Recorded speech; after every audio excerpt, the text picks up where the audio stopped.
All right, guys, what is good? It's Brandon Flihan. Welcome back to the channel. Much appreciated if you guys are returning viewers. I know a lot of you guys, it says on my analytics, a lot of you guys are not subscribers.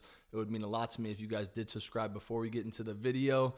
I've been filming a lot of content for Instagram, and I've been going through the content, and I'm like, you know what? This would be a good YouTube video. So what I'm going to do today is a little different style of video. We're going to put all the footage, actually I'll have it clumped together right now on my computer, and I'm watching it with you guys. And what I'm going to do is break down each movement through my back and bicep workout that we did last week. Let me know if you guys like this style video, if you guys learned something. I try to make this channel somewhat educational, even though it's like I'll be posting random stuff here and there. At the end of the day, I want to help you guys learn stuff. So I'm a fan of bodybuilding. I compete in bodybuilding. It's something I've done for years. I own a personal training business. I love all aspects of bodybuilding and fitness. So with all that being said, if these videos do help you guys and you guys do learn something, yeah, let me know. It's always nice to hear. With all that being said, once again, subscribe to the channel. Let's get right into the video. Hope you guys enjoy it. Okay, guys, so the first movement that I've been starting with on my back days is just a traditional overhand lat pull down. And something I've been trying to do on most of my back movements, pretty much everything without a rubber grip. So like stuff like this, a one-arm row, a machine row if it's metal. I try and use wraps. I try and pull at my elbows. Helps me connect more with my back. So, you know, a lot of people have different perspective, but this is what I do. And you can see I'm just trying to drive with my elbows, squeeze on the way down. This day we did, 4 heavy sets, and then I finish up with 3 light sets pretty much every single time I train back, just try and connect and squeeze. And you can kind of see my form. Get to the bottom. A weird trick here is to try and squeeze your abs at the bottom. It'll activate your back like crazy. It's one of my favorite movements, staple movement, no doubt. And then up next, we went right over to the dumbbells, and we did heavy one-arm rows. So the goal here, guys, is we're trying to drop the shoulder every single time that we come down on the eccentric portion of the movement. We're trying to stretch the middle of the back and the lat and then come back and squeeze. Don't rush these. I'm even going a little fast right now, but don't rush these. Go as heavy as you can and keep that form. A good tip, try to keep somewhat of an arch in your lower back. Don't let that lower back round, okay? And you can see I'm strapping up right here right now. I always strap up on this movement especially. It's not that I can't hold the weight. I can hold the weight even if we're moving like 160s or crazy weight. I can hold the weight with my hands. It's not about that. This isn't like I always say, this isn't powerlifting. This is bodybuilding. So with that being said, don't be afraid to bust out the straps and let that kind of do the forearm work for you. We're trying to work our back. We're trying to connect with our back.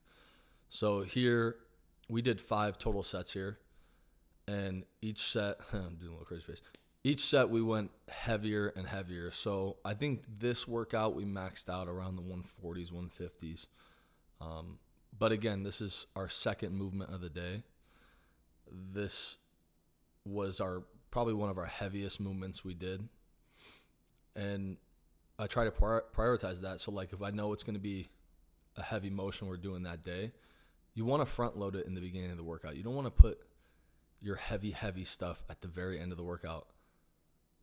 Drop that shoulder, nice stretch, good control on the way down. Oh, we're actually moving the 160s. Boys, we're out here. We are out here. It's a big stretch. Try to connect with the back. And this is a great mass builder. This is something I've done for years. I'm about 6'1", so I like to hold the top dumbbell and kind of stretch off of that. If you're shorter, if you're a girl, shorter guy, hold the lower dumbbell on the rack or even a seat from a bench. But you got to maintain that small arch in the lower back and make sure you're not just throwing weight, trying to connect in the right area. But again, go heavy on these. Don't be afraid of weight. Up next, I got my boy Jimmy in the video. Jimmy made anytime I'm moving some heavy weight, Jimmy makes an appearance in the video. But up next, we're trying to mimic a one-arm row with dumbbells. But on this one, I dropped the weight a little bit. And you could see this machine is actually really interesting. It's at Powerhouse. my main gym that I train out of.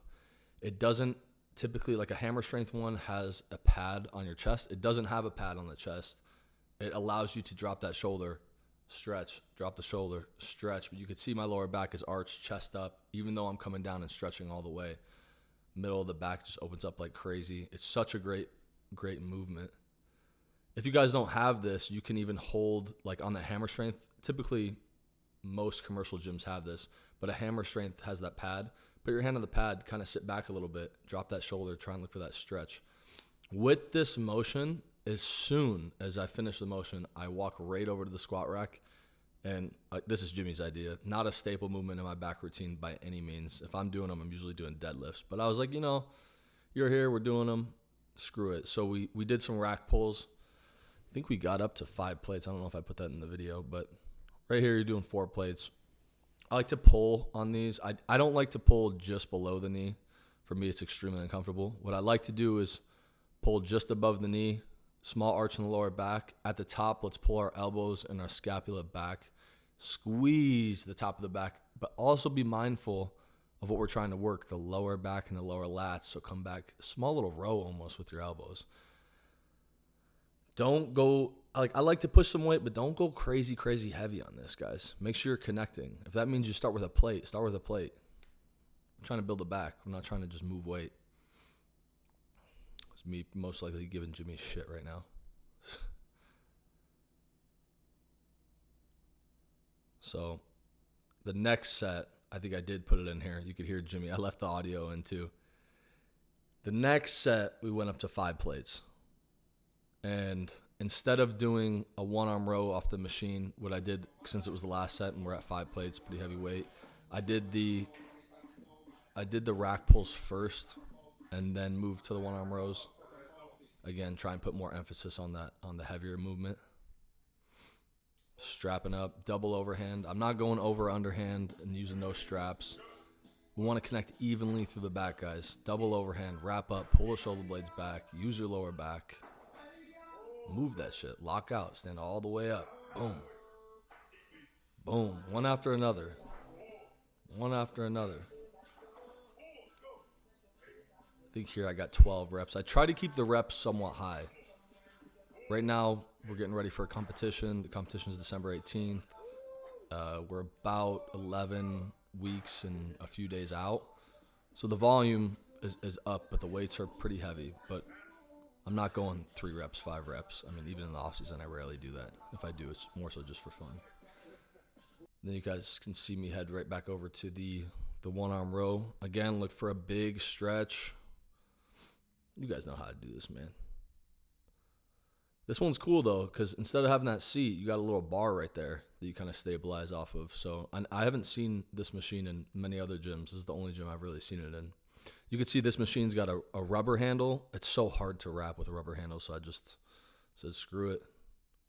We're just using the hand, just using our just grit, strength. After this, if you guys are going heavy enough and intense enough, a minute and a half rest, you guys should be toast. What I like to do is come back over to a lat pull down, somewhat narrow. I want to go underhand lat pull downs. These guys are nasty. If you got it, blood in your back, and look at my range of motion, right? I'm not leaning all the way up because you start to lose connection in your lats. I try to go as high as I can, but the thing is, you guys will notice if you come all the way up like I just did there, try that. If you come all the way up, it's almost like you lose connection in your lats, especially if you don't have that range of motion. My range of motion in my shoulders is pretty good. So I can go a little higher than most people, but not insanely high by any means. And then since we're ending our back workout, I superset it with a little bit of hammer curls off of the cable. Just trying to squeeze the outer bicep. Starting to lose a little bit of a pump here. It's the worst feeling. And then, yeah, that's basically it for back. Since it was so heavy, we kept the movements real basic, and we just ended with light biceps. So the hammer curls, we did 3 sets of. We did 1-arm concentration curls off the incline, mimicking like a preacher curl in a sense. We used the incline just to try and get a little bit more heavy weight. It's a little easier. If you guys have seen me do preacher curls off the off the preacher curl, I actually do it reverse, so it's like right straight up and down the pad that your arm's on. This one has a little bit more of an angle. It's kind of nice. Then we went back to the dumbbells, and we did our hammer curls. Great forearm, great outer bicep exercise. Alternate, squeezing. It's just about mind to muscle. We're not moving like crazy amounts of weight. And then to finish, we went to a traditional preacher curl off of a cable. And that's basically our entire back and bicep workout, sitting at around 11 weeks out. Definitely give it a shot. It's pretty good. I'm ending every single session with light posing. It's something I've put a lot of emphasis on this season. I go through my mandatories pretty much every single day, as you guys can see here. Show you guys a couple. Things are tightening up a little bit, a little something, but it's something I try to practice pretty much every single day, because when you get on that stage, I'm always like, man, I wonder if I have enough size. I wonder this, I wonder that.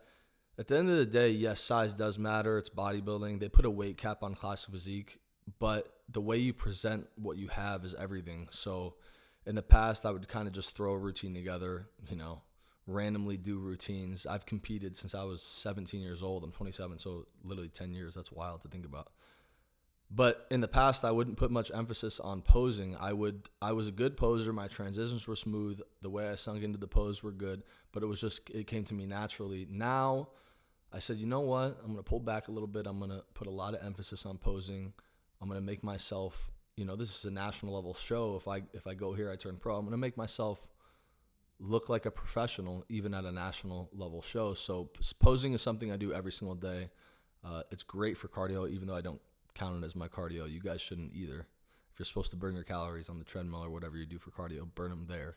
Posing is just kind of extra credit. But it also helps with my training. It helps with my progress, because if you guys, I'm a big advocate of like tracking your progress through pictures or videos. So what I always do is I create a file in my phone. I'll take a video of all my mandatory poses from the start of prep or whenever, say 20 weeks out from the show, so you get a little glimpse of like what an off season looks like. And then you guys progressively come down in weight, come down in body fat. You watch those videos from, 20 weeks out, 16 weeks out, all the way down to 8 weeks out, and you see a huge transformation. Not only is it motivating, but it gives you a better mind to muscle connection. So it's something I would definitely put a lot of emphasis on. If I were you guys, I would definitely start posing. Even if you're not into bodybuilding, you're just into fitness, it's something that is just good to do. It's going to help you connect with different muscles you can't even visually see, and especially if you're setting the camera up and watching, I think it's a very good thing to do. Let's look at it this way. It can't hurt. It might take you 10 minutes out of your week. Do it once a week, especially if you're not into bodybuilding. If you're into bodybuilding, you should be posing all the time. A couple times a week for sure, no doubt. But yeah, with all that being said, it was a quick voiceover. Maybe a 12-minute video we're at. Yeah, 12, 13-minute video. But something a little different. Hopefully you guys learned something. It's a glimpse of what I'm doing for back right now. I'm pretty much doing a very similar back workout, plus or add a couple movements each week. But yeah, that's basically where I'm at with things right now, sitting at 11 and a half weeks out. And this is probably something I'm going to start doing more, especially when we get into the off season, because you guys can see how the training changes and what we're doing then till now. And these are a little bit easier for me to film since I don't have to be talking in the gym. I can just kind of focus on resting and recovering in between sets. And I could just kind of set up the camera. I could even film these myself. So if this is something you guys like, say you learned a couple things, if there's something you want me to add, something you want me to break down, chat about, definitely let me know. With all that being said, it's Brandon Flihan. Please subscribe to the channel. It means a lot. And yeah, I'll catch you guys mostly on Instagram and probably once or twice a week here. So I'll see you guys later. Signing out.